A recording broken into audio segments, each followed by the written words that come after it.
ప్రభునందు ప్రియులైన మీకందరికీ యేసుక్రీస్తు ప్రభువారి నామంలో శుభవందనాలు తెలియజేస్తూ ఉన్నాం. దైవజనులు బ్రదర్ భక్త సింగ్ గారి పరిచర్యలో నుండి దైవ మర్మములు. మే 23. లోతు అబ్రహామును విడిచిపోయిన తర్వాత యెహోవా, ఇదిగో నీ కన్నులెత్తి చూడుము. ఆదికాండం 13:14. లోతు వేరుపడిన తర్వాతనే దేవుడు అబ్రహాముకు తిరిగి ప్రత్యక్షమాయెను. బైబిల్లో ఈ చిన్న మాటను గమనించుము. లోతు అబ్రహామును విడిచిపోయిన తర్వాత, ఆదికాండం 13:14. అప్పుడే దేవుడు తనకును తన సంతానమునకును ఎంత గొప్ప స్వాస్థ్యమునిచ్చుచుండెనో అబ్రహామునకు చూపగలిగెను. నీ జీవితమునందున్న ఏదో లోతు వలన నీవు దేవునితో నిజమైన సహవాసమును అనుభవించలేక ఉన్నావు. అబ్రహాం లోతు నుండి వేరైనప్పుడే దేవుడు తిరిగి అతనికి వాస్తవమైన వాడుగా కాగలిగెను. మనుష్యుడు మనుషునితో మాట్లాడిన రీతిని దేవునితో మాట్లాడగలిగెను.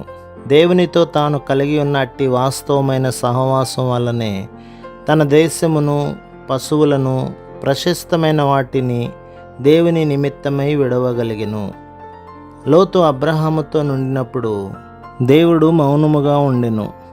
కొన్ని పర్యాయములు నేనేమి చేయవలెను అని అబ్రహాము తలంచినప్పటికీ లోతు వేరగు పర్యంతము దేవుడు అతనికి జవాబియ్యలేదు. దేవుడు అబ్రహామునకు ప్రత్యక్షమైనప్పుడు అతడు హెబ్రోన్లో నుండెను.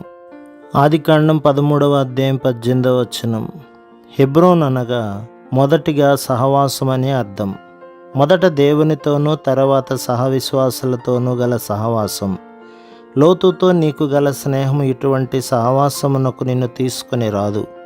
లోక సంబంధమైన నీ స్నేహం, బంధుత్వములను నీవు వదులుకొనవలెను. అప్పుడు దేవుడు తనతో స్నేహమును నిత్యమునకుగాను నీకు ఇయ్యగలడు.